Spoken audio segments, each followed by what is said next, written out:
All right, and we are live. Hey, what is up, YouTube boxing family?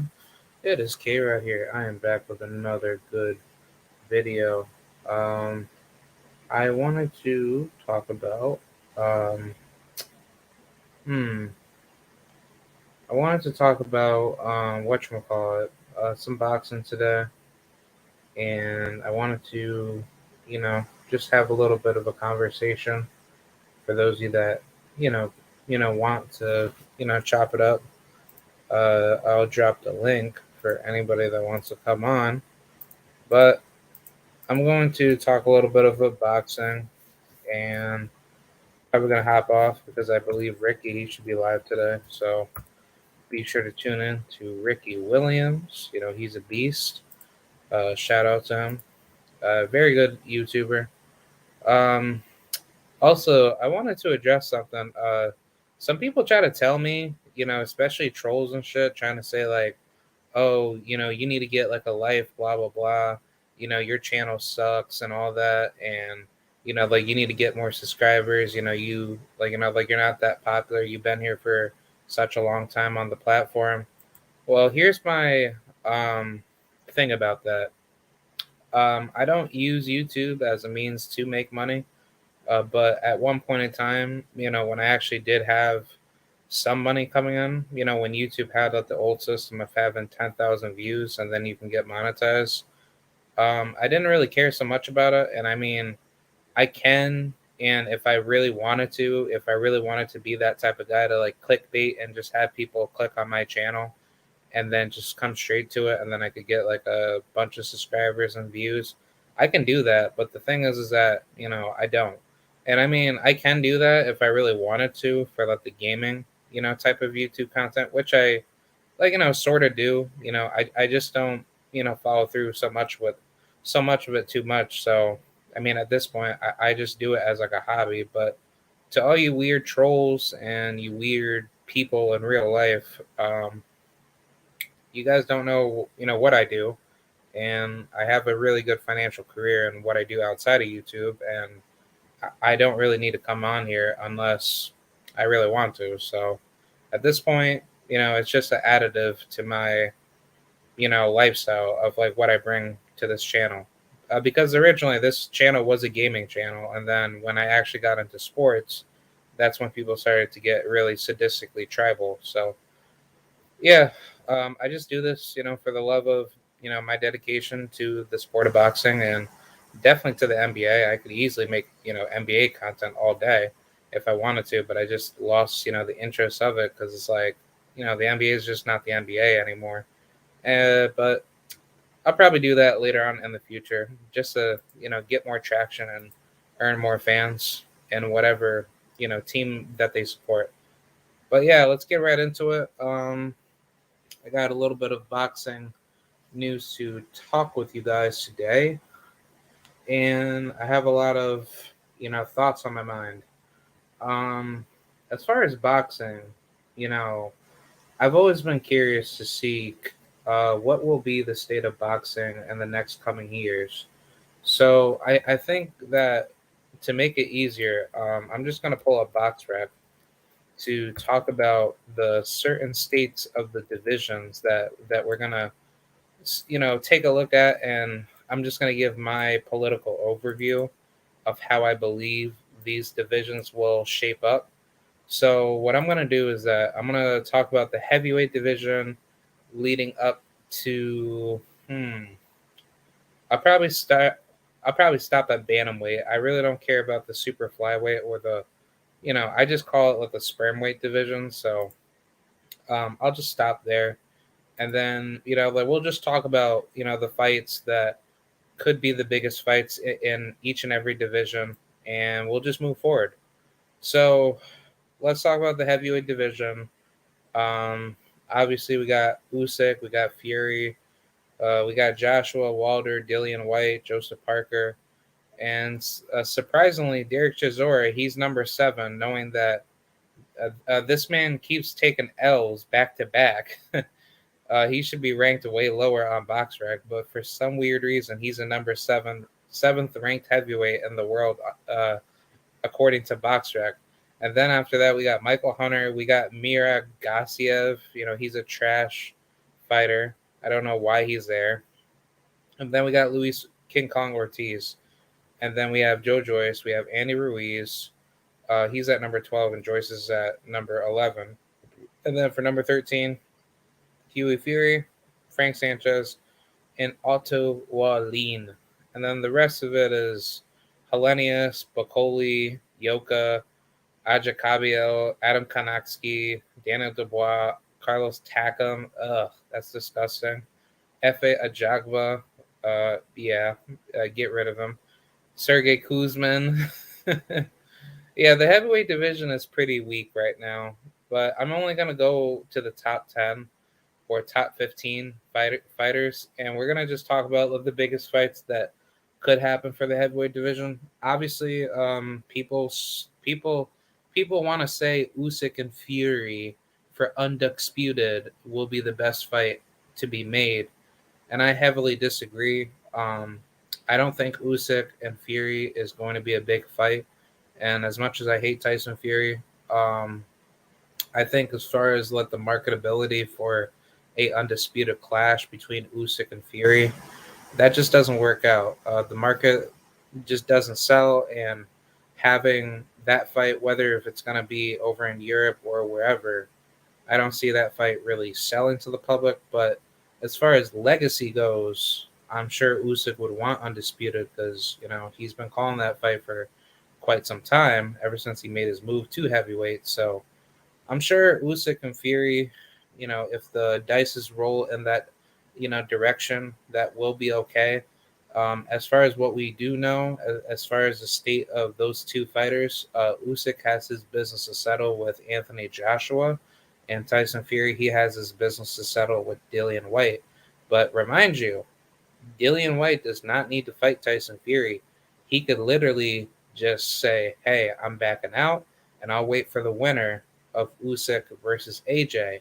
And then Dillian Whyte can become I'm not so sure if he is ever close to, well, I don't even know if he's even ranked in the other sanctioned bodies, but I'll go take a look at it right now. But I'm pretty sure Dillian Whyte, if he really wanted to, he can try to maybe petition to those other sanctioned bodies to become a mandatory for that, for that spot. But as far as that goes, it's like Dillian Whyte doesn't need to fight Tyson Fury because, honestly, at the end of the day, the WBC just mandated it themselves. He didn't really earn that position to become a mandatory because the WBC, how they work with their mandatories, they basically select any fighter out of the top 10 ranking system to be called up as a mandatory.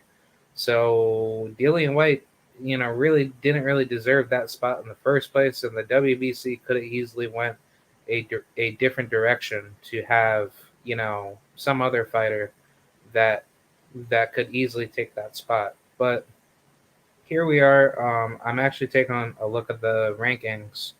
For the WBC, Wilder's number 1, Joyce is number 2, Parker's number 3, Sanchez number 4, Ruiz 5, Luis Ortiz 6, Aja number 7, Filip Ergovich number 8, and then Makhmudov number 9 for some weird reason. Michael Hunter number 10. That's weird. He just got bumped up to number 6. So, okay. I mean, that's not bad. I mean, honestly, that's just really weird of how that's, been, structured. But yeah, that's crazy, man. Wow. Yeah, the heavyweight division is changing. But yeah, number 10, Michael Hunter, and then Tony Yoka. He got bumped up to number 10. So Michael Hunter, according to box.live.com, says, there's that little yellow box that shows that their ranking got boosted up, but I guess he's at number 6, and then Yoka's at number 10, Hellenius is at number 12, and Otto Wallin, he's number 13. I thought he got dropped out of the WBC, but I guess I'll just, accept it. So he's at number 13. Martin Bacoli, number 14, and then we got Daniel Dubois at number 15. And then Derek Chisora, he dropped out. So, all right, that's what we got for the WBC. So for the WBA rankings, we have Daniel Dubois at number 1, which he should be next in line to face the champion out of my area here at Albany, New York, Trevor Bryan, who just won a weird split decision victory over some unknown fighter. But Trevor Bryan, he's he's still the WBA regular champion, but Dubois, he should be next in line to become the mandatory to Trevor Bryan's regular title. So yeah, him and Trevor Bryan are probably going to scrap it up very soon. That's going to be a somewhat big fight. Michael Hunter is basically the next number 1 mandatory contender after Daniel Dubois. So, yeah, Michael Hunter, he's probably just waiting for his shot. So, after Dubois and Trevor get it going, Michael Hunter, he's probably going to be the next up in line to probably face the winner of that fight. And then we got Robert Helenius, that is technically listed at number 3, but he's bumped up to number 2 because Michael Hunter, he'll be the number 1, contender for the WBA heavyweight ranking placement. And then we got Hughie Fury, that's at number 4, who got bumped up to number 3 in the WBA rankings. And then we have AJ, that's at number 5, who got bumped up to number 4. And then we have Walder, who's listed at number 6, but he got bumped up to number 5. And then we got Ajacabia, who's at number 7, who got bumped up to number 6 rank placement. And then we have Makhmudov, who's at number 8, who stayed at number 8. And then we have some weird Kazakh heavyweight fighter, Koso Butsiki. I don't know who the hell he is, but he's at number 9. And then we have Martin Bacoli, who's at number 10. And then we have Andy Ruiz, who's at number 11. And then for some weird reason, he bumps up to number 7. Okay, that's weird. But yeah, Andy Ruiz is technically number 7 instead of number 11. And then we got Filip Ergovic, who moved up from number 12 to number 11. And then we have Guidry, and then Parker, who is listed at 14, but then he got moved up to number 12. And then finally we got Tony Yoka, that moved from number 15 to number 13. So yeah, the heavyweight division is really weird right now. The WBA rankings are really messed up, and there are some names on here that shouldn't even be on here, to be honest. But that's the heavyweight division. You kind of get what you get, and you see guys that shouldn't even be on there. And Dillian White is nowhere to be seen in the WBA rankings. So now we move on to the the WBO rankings. At number 1, we have Joe Joyce. At number 2, we have Joseph Parker. At number 3, we have Andy Ruiz Jr. And at number 4, Anthony Joshua. At number 5, Frank Sanchez. At number 6, Daniel Dubois. At number 7, Michael Hunter. Number 8, Luis Ortiz. Number 9, Zhilei Zhang. Number 10, Evgeny Romanov. And number 11, Dempsey McKean. Number 12, Filip Ergovic. Number 13, Ajakabiel. And then number 14, Ali Aaron Demirzin. And then number 15, Vladislav Surisenko. And yeah, that's about it. At the IBF, we still have Luis Ortiz at number 1. And then Filip Ergovic at number 2. And then Anthony Joshua at number 3. And then we have Tony Yoka at number 4. And then we have Joe Joyce at number 5. Ajakabiel at number 6. Murat Gassiev at number 7, and then Andy Ruiz at number 8, Charles Martin number 9, in which he got bumped down to number 7, but that's weird. Honestly, if you guys really want to check out the rankings, go to Box.live or just go to the official website for any of the sanctioning bodies, and they'll give you better information. But Box.live is pretty accurate with what they do. So, I mean, these rankings are subject to change. So, I'm not really so sure if they have changed up with the rankings as of recently due to last month heading into this month, because we will be heading into February. So February will be a whole different ranking system or a whole different list of rankings depending on who fights each other. But yeah, I said Charles Martin is at number 9. Parker is at number 10. Dempsey McKean's at number 11. Zhili Zhang is at number 12. Huey Fury 13. Then Martin Bacoli, he's at 14. And I don't know who's at 15, but I'm not going to worry about that. But yeah, that's about it. Dillian White is really nowhere to be seen, but it wouldn't surprise me if he can try to pull out of the Fury fight, and then he can make himself, somewhat, a mandatory placement to try to get into the other sanctioned body belts to try to fight the winner of Usyk and AJ. And I'm pretty sure he can do that if he's able to. But I say if I'm Dillian White, I should just suck it up and just fight Tyson Fury, because I say from a stylistic point of view, Tyson Fury and Dillian White, it's a good fight as far as like what the fight can offer.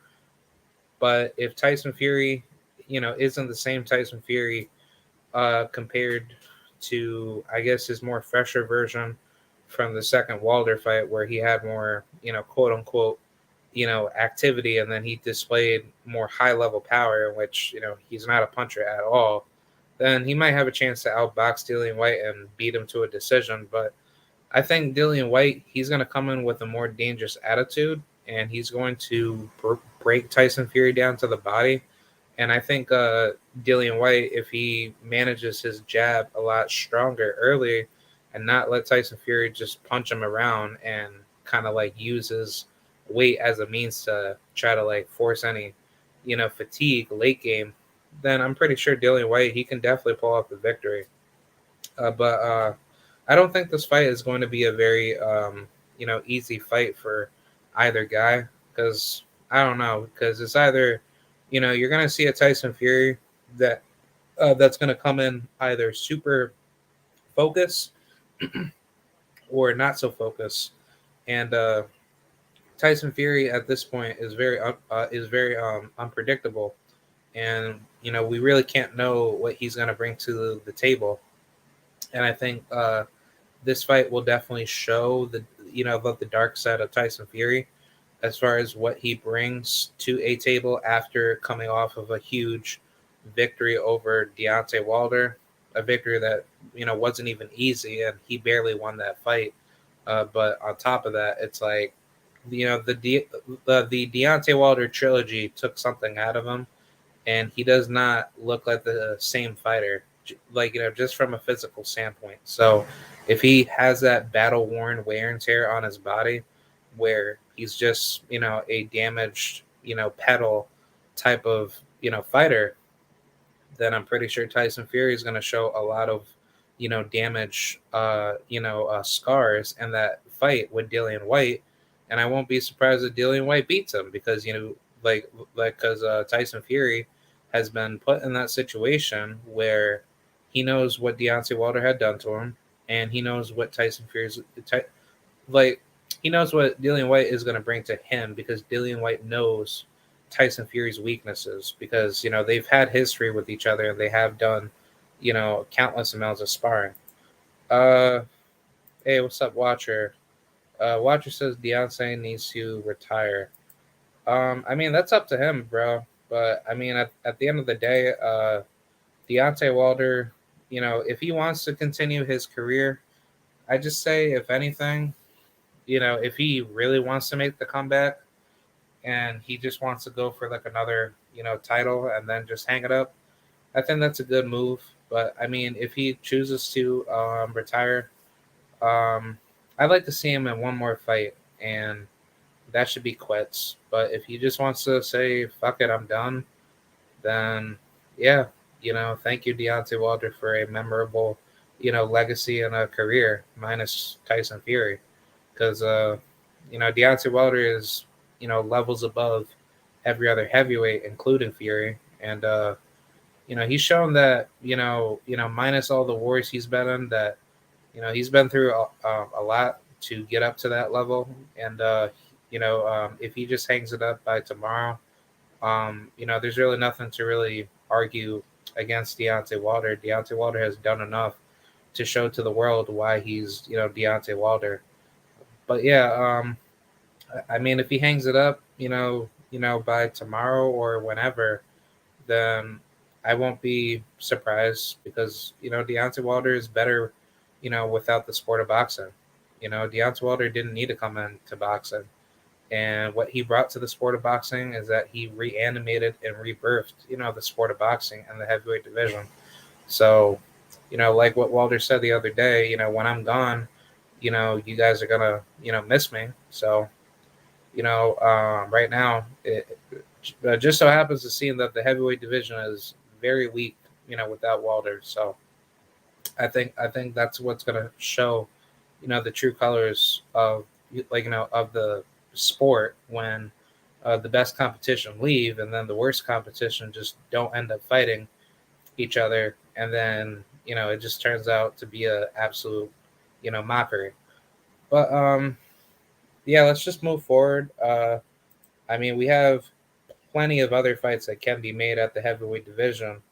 But let's just say if Deontay Wilder um, wants to hang it up, I mean, Anthony Joshua versus, I wouldn't mind a Luis Ortiz fight, but if anything, maybe Joshua and maybe not Charles Martin. I wouldn't mind a Robert Helenius fight. That wouldn't be bad. I mean, honestly, like just looking at the top 25, there's just really nothing to look at as far as good fights. And I mean, the only people that stand out to me looking at the top 25 and at the top 50 that are ever going to make any noise at the heavyweight division, I would probably say is, Frank Sanchez. And then we got like who? Jared Anderson and then Stephen Shaw. And then I say that's about it, honestly. I mean, at the end of the day, there's really nobody else that that we could say that that's really making any noise because if anything the heavyweights are really just not that competitive, and it just shows that there's really nobody here that we could say like, oh man, this guy, he's going to be a beast, he's going to come back and just dominate everyone. And I disagree. I just don't see anything special out of what the heavyweight division is coming with. And the only people that I could say that's really going to make noise that will try to reanimate the heavyweight division will be maybe Jerry Big Baby Anderson, Dakari Scott, and then Stephen Big Shot Shaw, and that's about it, bro. I mean, I really don't have anything else to really think of, and I think as far as what the division offers, um, I think it's just going to be a very interesting turn of events.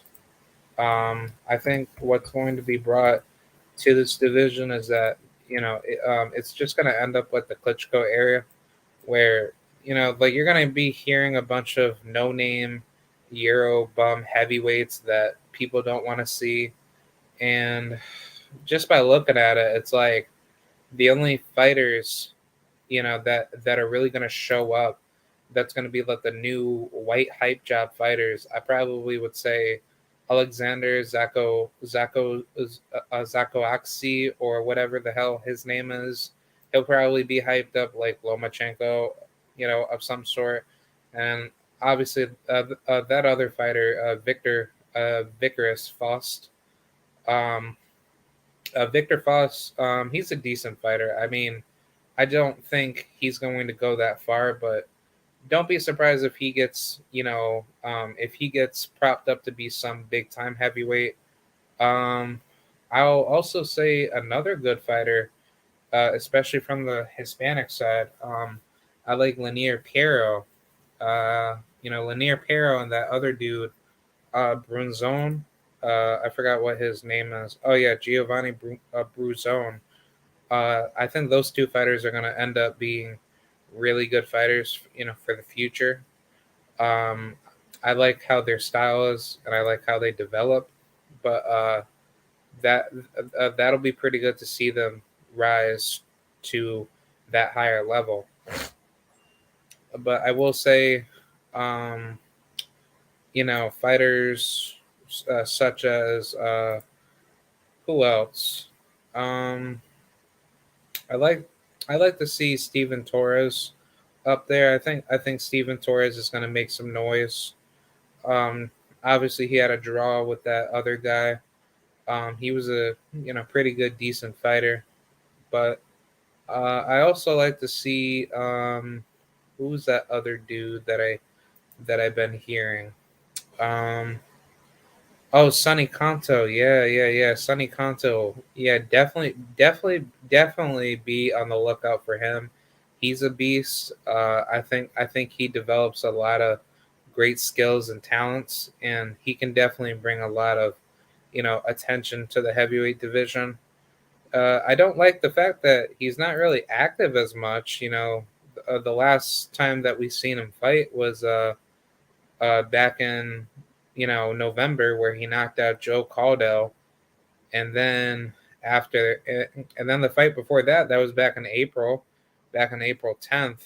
He knocked out Waldo Cortez Acosta, the same dude that got knocked out by Kingsley eBay in a rematch. So I mean that wasn't too much of a fight, but I mean, yeah, this guy Mike Marshall. Nothing special. I mean, I've seen this guy get knocked out by Victor Faust, so I'm pretty sure Sonny, he's gonna have a very easy, a very easy knockout performance. But yeah, I mean, it's good that Sonny, he's trying to stay active. He was active back in April uh, of 2021, and then he came back in November. So I mean, he was only active twice, which isn't good. But I mean, coming back right now into February, I like to see you back in the ring very, very soon. So I don't know, man. I think honestly, especially with like a lot of these young heavyweight fighters, they should at least fight up to 4 to 5 times a year, and then just keep building up your record, and then eventually, you're gonna be up there. So I think Sonny Kanto, he's going to be a little good, like a very good piece of the heavyweight division that's going to be in there with some top level competition very soon. And I say after that, that's pretty much it. I don't know anybody else other than Dakari Scott, Stephen Shaw, and Jerry Big Baby Anderson, and definitely Steven Torres and Sonny.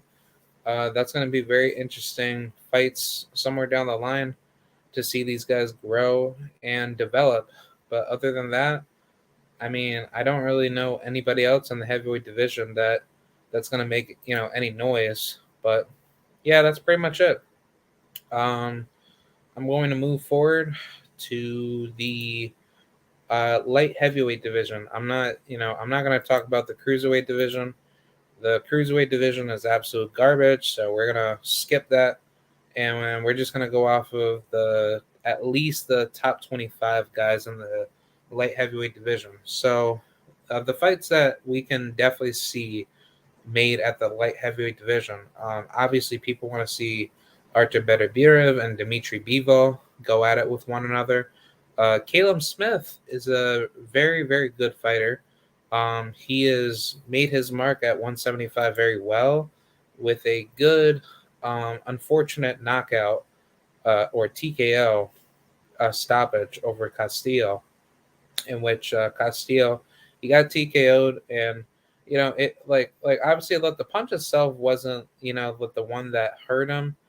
Um, I think it was mainly due to the fact that Castillo he had something wrong with his hip that could have displaced or could have dislocated him. He looked like he was in a medical situation where he wasn't recovering well from the particular shot. But I want to say just by looking at how that punch really affected him, it seemed like something out of his like lower back, dislocated, or he has some form of a, physical injury that caused him to get knocked out or get TKO'd, in a weird way. But that was a good victory. Lenin Castillo, very good fighter, very durable.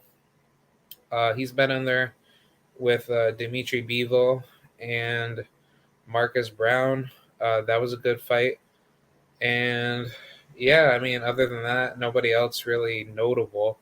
I mean, he's done what he had to do with some of the best opposition. But yeah, I mean, Lennon Castillo, he's a good fighter. Um, I respect his skills, but Caleb Smith definitely beat a good sturdy opponent.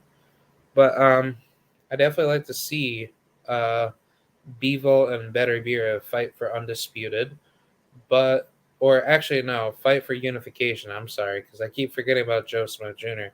But I wouldn't mind Caleb Smith versus Joe Smith Jr. And then the winner faces Beterbiev and Bivol winner. But then after that, I wouldn't mind seeing Zerto and Joe Smith go at it, or Zerto versus Maxime Vlasov or Marcus Brown, which is also a very, very good fight because Marcus Brown, even though he unfortunately lost to Artur Beterbiev, and I would hope that loss doesn't taint him, based off of his next fight, depending on where he's going to go. I like to see him face Zerto. I think Gilberto Ramirez is a good fight, and I think Marcus Brown, if he beats a guy like Zerto, it puts him back up inside that mix. So I wouldn't mind that fight, but I also wouldn't mind a fight with Joshua Buatsi versus Zerto because that's also a damn good fight. But I also heard Joshua Buatsi, he could be next in line to face Dimitri Bivol or possibly Joe Smith Jr. Not sure which ones that he'll be able to get a mandatory position with, but I guess wherever the dices may roll, I'm pretty sure Buatsi, he's going to get a shot very soon. I definitely like Joshua Buatsi, not just because he's just like that good of a British fighter, because he doesn't fight like a Brit. He fights like a Black American in a way. He has a really good, slick boxer puncher type of style. Even though he's with Virgil Hunter, very good trainer, former trainer of Andre Ward. I think that fight itself really like sells his style very well, and being around those type of high level, veteran level, type of trainers and fighters that have been in there in tough fights. But I think Joshua Buatsi, I think he's a good. I think that's one of Britain's best up and coming talents. But obviously, he got the talent from the American, level training, and I believe he has sparred with some really good high level competition and former world champions and other world champions in different divisions. So I'm not surprised because Joshua Buatsi is more than ready to get it going, for his world title run. Um, I like to see him in the mix with Bivol. I think Buatsi and Bivol, that will be an amazing fight, and I think that'll definitely do its job very well if he can get a win over Bivol. And obviously, we know Bivol, he's not the biggest puncher in the world, but if he cracks you, he cracks you, and he can definitely put you down. But Bivol obviously had a 12-round unanimous decision win over Umar Salamov, so that wasn't so much of a fight. He had beat Craig Richards, a really good, decent, sturdy opponent out of the UK, black fighter. And then he beat Lennon Castillo. That was back in 2019. And then Joe Smith Jr., obviously. Yeah, Bivol, yeah, Bivol is nobody to play with. This man has been defending his title for well over like 5 years. So basically, he's like the Russian version of Gary Russell, if we're gonna be honest. Like obviously, he don't fight like Gary, but I'm just saying like this man has defended his title since 2017, leading up to 2022. So I mean, Bivol, yeah, I think it's time for Bivol to like, try to step up the opposition, and I like to see him in either unification and probably just try to go for undisputed. Obviously, we know Canelo Alvarez. He wants to get a fight in with either of these champions, and I think this is a really really good division. I think 175 is starting to heat up, and I like to see these fights just go at it because it's definitely going to make the sport a lot better, and we're going to see a lot of good high level competition in the future. I also like to see Jose Uzcategui be in the mix because I heard he moved up to 175. So I wouldn't mind a fight between him and Anthony Yard or Craig Richards. That's a damn good fight. So I'm sorry. Um, I think Jose Uzcategui will be a terrific fight versus Yard, and I wouldn't mind that other fighter. Um, I don't know. I wouldn't mind a Lyndon Arthur versus Uzcategui. I think that's a damn good fight as well. Um, I mean, other fights, maybe Craig Richards versus uh I wouldn't mind an Andre Durrell. I mean, Durrell, he's still got it. Obviously he's not the best fighter out there, but that wouldn't be so bad. I mean, other than that, 175 is pretty, semi weak. So as far as like what we can get, oh wait, hold on, give me 1 second. All right, I'm back.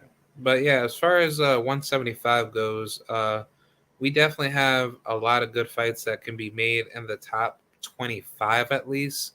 But anything below than that, 175 is pretty weak. Not a lot of killers in this division. There's only like 1,044 fighters, so I'm not really so surprised of how 175 is being operated.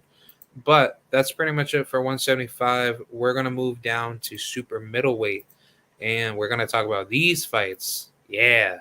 See now, I heard Jamal Charlo is moving up to super middleweight. So before we get into any conversation of Jamal Charlo, we have to take notice of who's at super middleweight right now. And I probably want to just say, just to be honest, for all of you, I don't think Canelo Alvarez is going to move back down to 168 and fight Jamal Charlo. Even though, from what I heard, that Jamal Charlo and Canelo Alvarez are going to fight each other possibly on May 7th. This is what I heard, according to Eddie Reynoso by way of Blue Blood. I think that fight is just going to be a fluke. I don't think Canelo Alvarez is stupid enough to try to force his way from a cruiserweight all the way back down to super middleweight. Otherwise, Canelo, he's asking to go through a Roy Jones Jr. suicide mission to get himself brutally injured and hurt. Because as much as I don't like Canelo as a fighter, I'm not going to wish any harm on Canelo because Canelo, he hasn't done that much wrong, but still, depending on where Canelo is from a weight perspective, I don't think Jamal Charlo fight would make any sense to Canelo. And I mean, if he's coming down from a cruiserweight, frame, I would probably just, like me personally, like I would stay at 175. I would not want to try going back down to 168. And I just truly believe Canelo Alvarez, he's better to fight at 175 and just test his skills up there.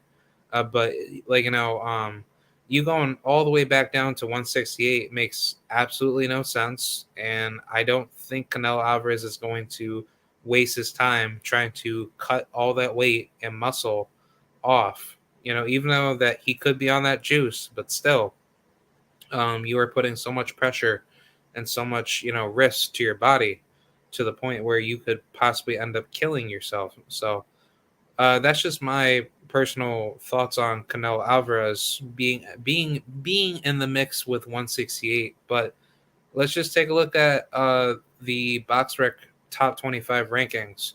But right here we see Jesse Hart. We see Billy Joe Saunders at number 3. Man, get this pussy out of here, bro. John Ryder at number 4. Isn't John Ryder gonna fight somebody? Yeah, he's gonna fight Daniel Jacobs. That's gonna be a very funny fight. We're gonna see Caleb Plant back, as far as what I heard, very soon. He's at number 5. David Benavidez at number 6. Vladimir Shishkin, surprisingly, at number 7. Lerone Richards, the IBO World Champion, at number 8. And we have Gabriel Rosado at number 9. Why is he at number 9? Like, Gabriel Rosado is a middleweight. But okay. Um, yeah, he's a super middleweight. All right. I'm just going to chip him off, this list. But Fader Chudinov is at number 10. Lemieux is at number 11. Carlos Gongora is at number 12. Pavel Sigayan, number 13. Zach Parker, number 14. Number 15, Anthony Durrell. Berlanga, number 16.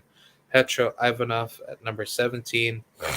Anthony Sims, number 18. Aslamek Igadov, number 19. Christian Mbili, number 20. Romir Alexis Angulo, number 21. Isaac Chalemba, number 22. Kevin Lili Sajo, number 23. And number 24, I'm going to call him Matuish Turk. And then Lennox Clark.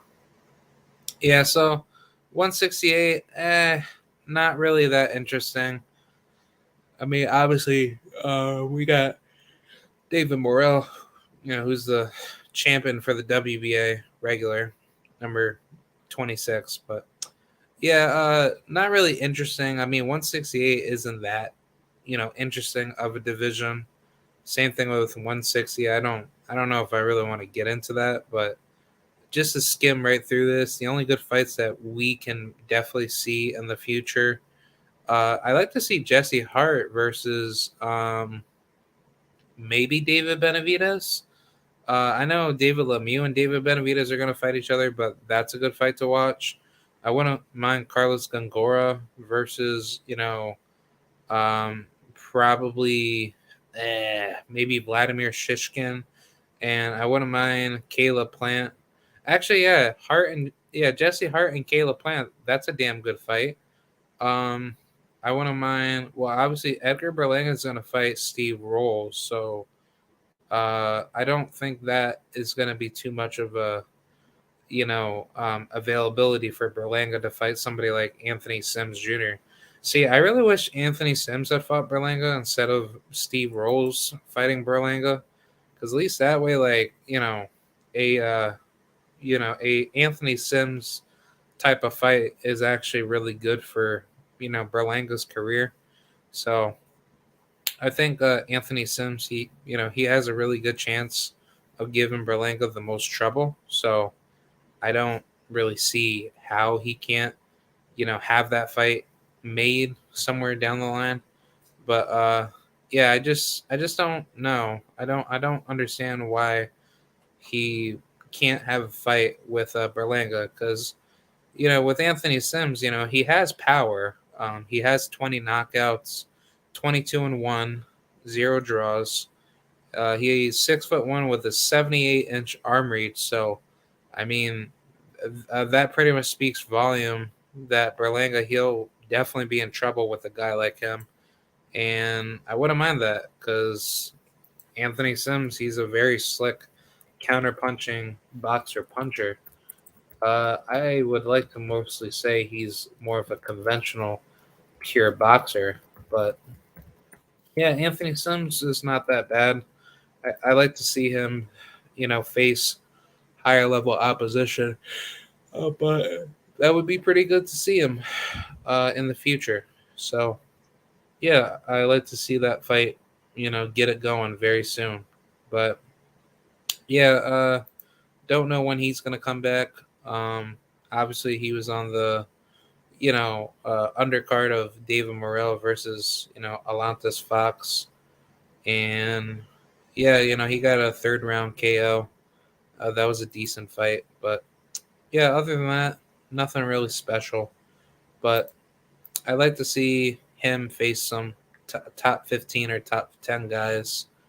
But yeah, other than that, I mean, David Benavidez and Caleb Plant, and definitely Jamal Charlo, he's going to be, ruling this division for quite some time. Berlanga, not so sure if he could beat any of these guys. I mean, to the most part, if you, remove, let's just say David Benavidez or Jamal Charlo, he could definitely beat the rest of everybody.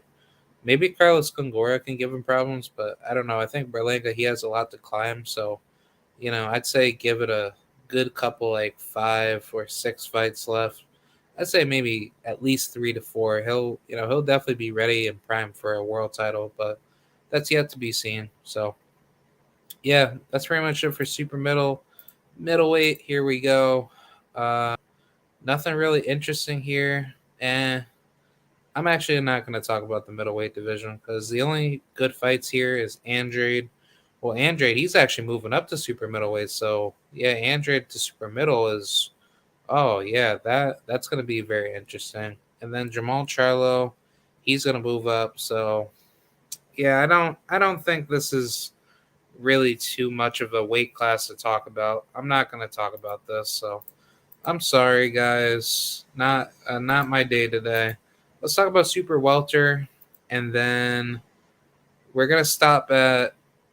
Man, there's so many good divisions that we could talk about, but let's talk about super welter, and then I'm gonna stop at welterweight, and then I'll just make a recorded video to talk about the rest of the divisions, and then that'll be good enough for me. So super welter and welter, and then that'll be it because I don't want to go through every single division. So yeah, let's talk about Jermel Charlo and Brian Castano. They're gonna rematch.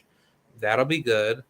I won't. I wouldn't mind a fight between Tim Tszyu and Magomed Kurbanov. That'll be good. Or Israel Madrimov. Obviously, Madrimov, he got that weird, robbery TKO victory over, Michael Soro or Michelle Soro, and that was weird by that, weird stoppage that he got. But yeah, Madrima versus Tim Tszyu is a good fight. Lubin and Fandora are going to fight for the WBC title eliminator, and oh man, Austin Trout, he's still in. He's still fighting at 154, which that's very surprising. And J Rock, he's at number 33, in the rankings.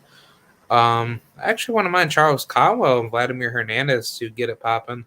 I know Hernandez, he'll be fighting. I forgot who he's gonna fight.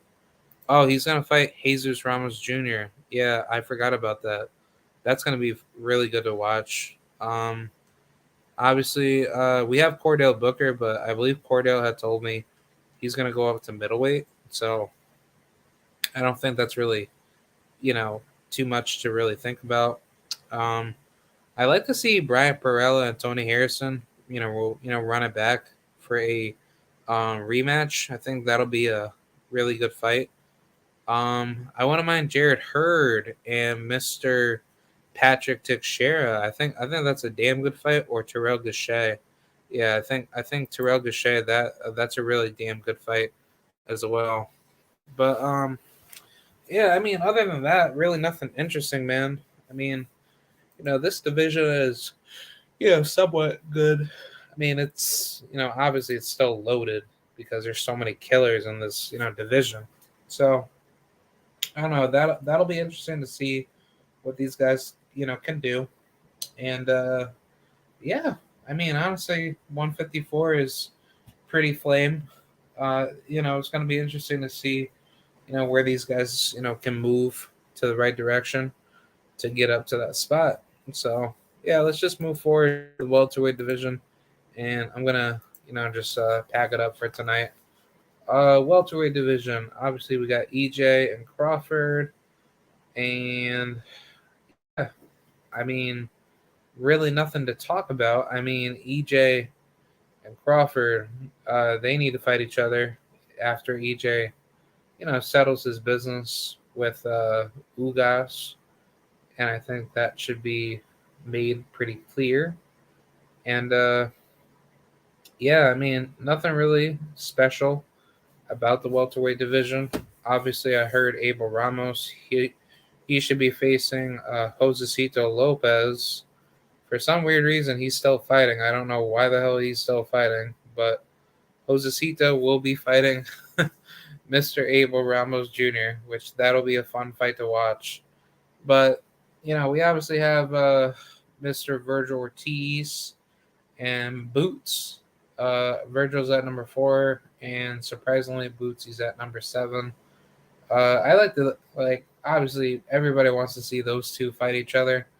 I don't see why they can't fight each other, and I like to see that fight come into fruition. And then we have David Evanesian at number 6, and then everybody else. There's really nobody here. Connor Ben's at number 12, and then Broner, he's ranked number 11. I don't know why. I don't understand why Broner is even put at 147 because didn't didn't I just hear that Broner, he couldn't make 147 anymore and he struggled to make it. So I don't know, man. I think AB, as much as I love AB, I don't think AB should be fighting anymore. But if he's really serious about it, I think 154 should be his weight class because he fights way better at that weight. 147, he could definitely make it, but he's gonna look like, I kind of feel like he's super drained at that weight.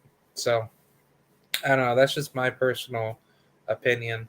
But I like to see Speedy Rashidi Ellis back in the mix, man. He's been so quiet, and obviously that's due to the fact that he's trying to get out of his contract with Golden Boy, and I really hope that he can get out of that contract because he doesn't deserve to be held back like that.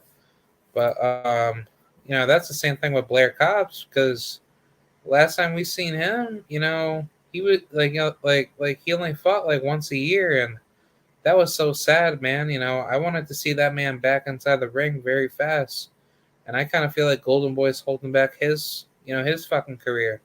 So, I mean, what else can we really expect from the welterweight division, man?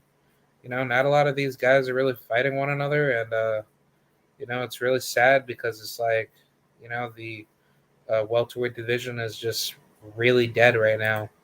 And I mean, don't get it twisted. 140 is good, but 140 doesn't sell the market key level fights because it's just yeah, everybody fights each other, but it's just that the names that but the names aren't built up properly. Everyone's kind of fighting each other early, and obviously the only good fighters that are left is Jose Pedraza, Arnold Barbosa. Obviously, I heard Teofimo's going to move up to 140 and face Arnold Barbosa, but that's really nothing to really think of. I mean, we do have Danielito Zaria. I don't know when he's going to come back, but he fought back in September, sadly, and then that was pretty much it. He's just been quiet, for the past, 4 months, leading into 5. So, yeah, that's not good. But I would like to see, Mr. Subriel Matias, get it going with Ponce. I think they're gonna fight each other next. So I think Ponce, he's gonna face Subriel, and then Subriel, he's gonna whoop that ass, and he's gonna dominate him.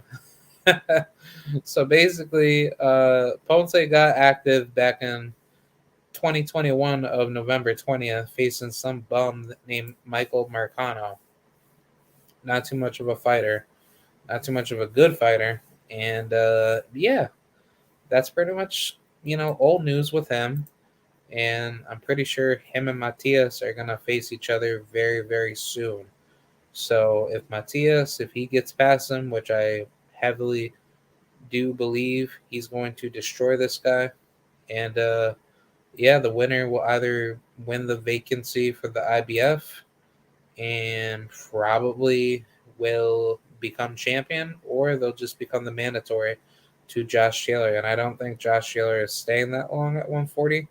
And I think that's about it. Jose Ramirez and Jose Pedraza, they're going to face each other. I cannot wait for that fight. That's going to happen in February, if I'm not mistaken. I think February 26th, if I'm not mistaken. I could be wrong about that, but yeah, that's going to be a damn good fight. Robert Easter, I think he should be back into the mix very soon. He beat Ryan Martin back in the past, but that was pretty much it. Didn't really see too much of anything coming out of him, and he's been very quiet. So, I mean, that'll be interesting. Montana Love, I can't wait to see him back. I like to see him and O'Hara Davies fight each other. I think that's a really good sellable fight, and I think O'Hara, he can bring a lot of great change to the 140 division. Obviously, he's been fighting at 140 his entire career, but I wouldn't mind seeing that fight because that's actually a really good fight to see for the future. So I like to see that. I think him and Montana is a good stylistic matchup, and they can definitely get it popping. Definitely in 2022. Brandon Lee is actually really, really good.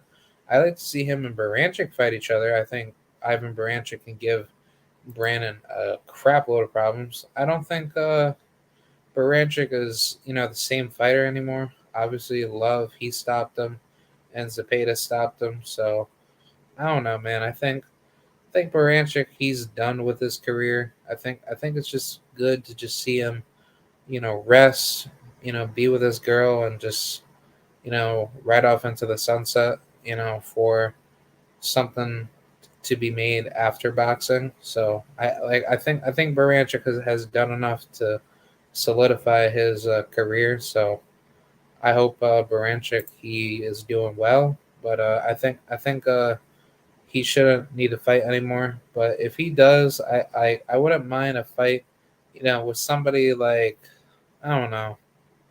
I wouldn't mind a Richardson Hitchens fight. Or I mean, if we want to go low level, I think Yavis Yalesi Jr. That's a good fight. I think that guy can give a lot of problems to a lot of people. And yeah, I mean, honestly, everybody else at 140, I mean, the only people that I could see Ivan really win against would definitely be Alberto Puello. I don't think Alberto Puello is that good. He doesn't have that much punching power. Baranchik, he can definitely pressure him to the body, definitely easily beat him to the jab. And I think, like, if anything, he could just force him to his back foot, and he really can't win. So I wouldn't mind that fight. I wouldn't mind a fight with maybe Kenneth Sims Jr. That's a damn good fight. I mean, even though Kenneth, he's a pure boxer, but every time we see him against pressure, he doesn't seem to scale well. So I don't know. I think him and Kenneth is a pretty good fight. I mean, Kenneth can't really punch, so I don't think Ivan's gonna do very well against a guy like him when it comes to a boxing match. But definitely to a pressure style match, Kenneth can definitely lose to him. I actually want to mind Antonio Moran. That's a really good fight for Ivan. I think that's a very winnable fight for him. Or definitely Alex Martin, and eh, I wouldn't mind a Yomar Alamo. Why not? Because Alamo, he doesn't really have too much of a puncher's chance, but he can sting you and he can definitely give you trouble. So I don't know. I mean, he could definitely hit. Don't get it twisted. So think Baranchik, if he wants to get back into the mix, I say develop off of those type of fights and then go back into the Lions Den with some of the killers. I think honestly Baranchik can definitely beat a Sandor Martin. That's for sure. But I wouldn't mind that Ruslan Madiev and Batarazan Jukambayev fight. I think he could stop those guys. And I think he could definitely stop a Ranthus Bartholomew. That's a very easy fight. So yeah, I mean honestly, that's pretty much it. I don't really have too much to really say. So I hope you guys enjoyed it. Um, Let me know what you guys think. Do you guys want to see more fights be made at a world championship level, or do you want to see contenders be placed into high level, class tournament level fights where, we could see like a Super Six series, with the top, 20 or top 25 or top 50 level fighters. Like I think something like that. If boxing was set up like that as a league where you have the top 100 fighters in the world face each other in in a worldwide universal tournament. I like to see that. I think that'll be really good for the future. But obviously, until then, boxers gotta take whatever fight that's offered to them and try to make the most money out of it. So yeah, that's pretty much it. I'm gonna come back with a second portion or second part of a video to talk about the rest of the divisions. So yeah, that's pretty much it. Hope you guys enjoyed it. I'll be chilling on Ricky's live, or I'll be watching them. So be sure to go over there, and that's about it. All right, thank you guys. I'll talk to you guys later. Bye.